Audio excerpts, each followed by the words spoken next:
ഇടതുമൂട് താങ്ങിയായിരുന്ന N മാധവൻകുട്ടിക്ക് 8ന്റെ പണി കൊടുത്തിരിക്കുകയാണ് പിണറായി സർക്കാർ. ഈ ക്രിസ്മസിന് എന്ത് ഗിഫ്റ്റ് ചെയ്യും? മൈജിയിലുണ്ടല്ലോ എല്ലാം.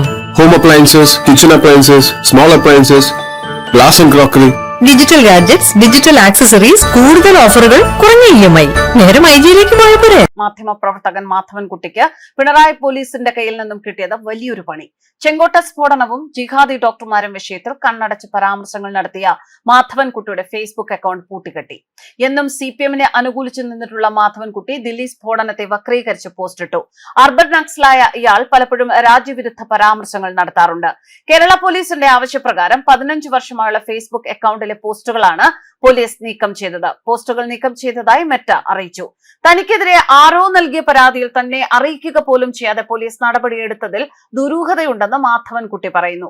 പോലീസിന്റെ നീക്കത്തിനെതിരെ നിയമ നടപടി സ്വീകരിക്കുമെന്നും അദ്ദേഹം അറിയിച്ചു. സംഘപരിവാറിനെയും NDA സർക്കാരിനെയും ശക്തമായി വിമർശിക്കുന്ന മാധ്യമ പ്രവർത്തകനാണ് മാധവൻകുട്ടി. ദേശാഭിമാനി മുൻ കൺസൾട്ടിംഗ് എഡിറ്ററായിരുന്നു അദ്ദേഹം. അടുത്ത കാലത്ത് CPM സ്വീകരിച്ച ചില വിഷയങ്ങളിലെ നിലപാടുകളെയും അദ്ദേഹം വിമർശിച്ചിരുന്നു എങ്കിലും എപ്പോഴും CPM-നെ മൂട് താങ്ങി സംസാരിക്കുന്ന ഒരു വ്യക്തിയാണ് ഈ മാധ്യമ പ്രവർത്തകൻ.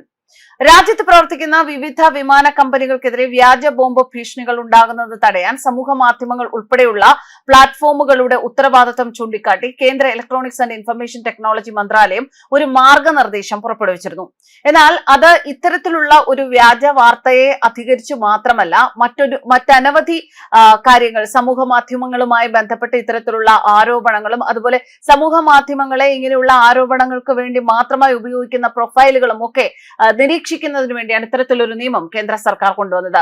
IT നിയമം 2000, IT intermediary guide lines and digital media ethics ചട്ടങ്ങൾ 2021, ഭാരതീയ ന്യായ സംഹിത 2023 എന്നിവ പാലിക്കണമെന്നും ക്രമസമാധാനവും സുരക്ഷയും നിലനിർത്താൻ നിയമവിരുദ്ധമായ ഉള്ളടക്കങ്ങൾ ഉടൻ നീക്കം ചെയ്യണമെന്നും മന്ത്രാലയം ആവശ്യപ്പെട്ടിട്ടുണ്ട്. എന്തായാലും ആ നിർദ്ദേശത്തിനനുസരിച്ച് തന്നെ ഇപ്പോൾ ഇത്തരത്തിലുള്ള പ്രൊഫൈലുകൾ കർശനമായി നിരീക്ഷിക്കുന്നുണ്ട്. എന്തെങ്കിലും അങ്ങനെയുള്ള നീക്കങ്ങൾ ശ്രദ്ധയിൽപ്പെട്ടാൽ ഉടൻ തന്നെ അത് ആ പോസ്റ്റുകൾ അവിടെ നിന്ന് നീക്കം ചെയ്യുന്നതിനുള്ള നടപടികളും സ്വീകരിക്കുന്നുണ്ട്. ഇതുപോലെ വ്യാജ ബോംബ് ഭീഷണി, വ്യാജ വാർത്തകൾ, നിയമവിരുദ്ധ പ്രവൃത്തികൾ രാജ്യത്തിന്റെ പൊതുസമാധാന ക്രമത്തിനും സുരക്ഷയ്ക്കും ഭീഷണിയാകും എന്നത് മുൻകൂട്ടി കണ്ടുകൊണ്ടാണ് ഇത്തരത്തിൽ ഒരു നിർദ്ദേശം കേന്ദ്ര സർക്കാർ മുന്നോട്ട് വെച്ചിരിക്കുന്നത്. വ്യാജ ബോംബ് ഭീഷണികൾ വലിയൊരു വിഭാഗം പൗരന്മാരെ ബാധിക്കുകയും രാജ്യത്തിന്റെ സാമ്പത്തിക ഭദ്രതയെ അസ്ഥിരപ്പെടുത്തുകയും ചെയ്യുന്നു.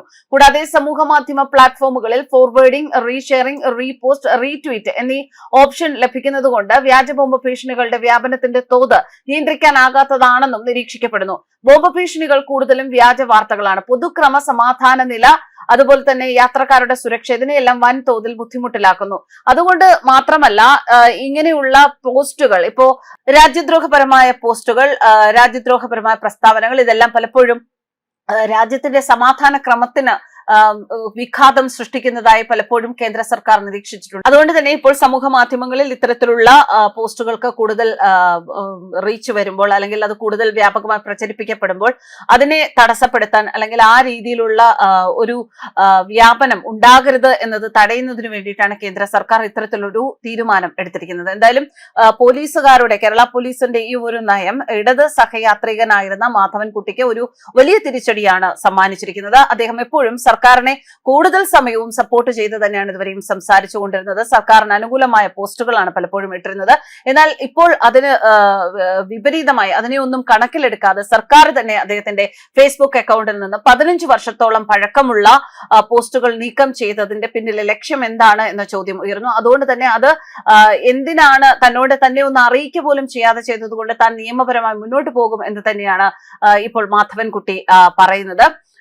എന്തൊക്കെയായാലും ശരി, സമൂഹത്തിൽ നമ്മളൊരു സമൂഹ മാധ്യമം ഉപയോഗിക്കുമ്പോൾ അത് മറ്റുള്ളവർക്ക് ശല്യമാകാത്ത രീതിയിൽ അല്ലെങ്കിൽ രാജ്യസുരക്ഷയ്ക്ക് വിഘാതമാകാത്ത രീതിയിൽ ഉപയോഗിക്കണം എന്നുള്ളത് ഓരോ പൗരനും പാലിക്കേണ്ട ഒരു അടിസ്ഥാനപരമായ ഒരു കടമ തന്നെയാണ്, ഒരു കർത്തവ്യം തന്നെയാണ്. അത് പാളിപ്പോകുന്നിടത്ത് അതിന് ഏത് കൊടികെട്ടിയ കൊമ്പന്മാരാണെങ്കിൽ പോലും അത് നിരസിക്കണം, അല്ലെങ്കിൽ അവിടെ കടിഞ്ഞാണിടണം എന്നുള്ളതിന്റെ ഏറ്റവും ശക്തമായ ഒരു നിലപാട് തന്നെയാണ് ഇപ്പോൾ കേരള സർക്കാർ സ്വീകരിച്ചിരിക്കുന്ന, കേരള പോലീസ് എടുത്തിരിക്കുന്ന ഈ ഒരു നടപടി എന്ന് പറയേണ്ടി വരും. News desk കർമാനസ്.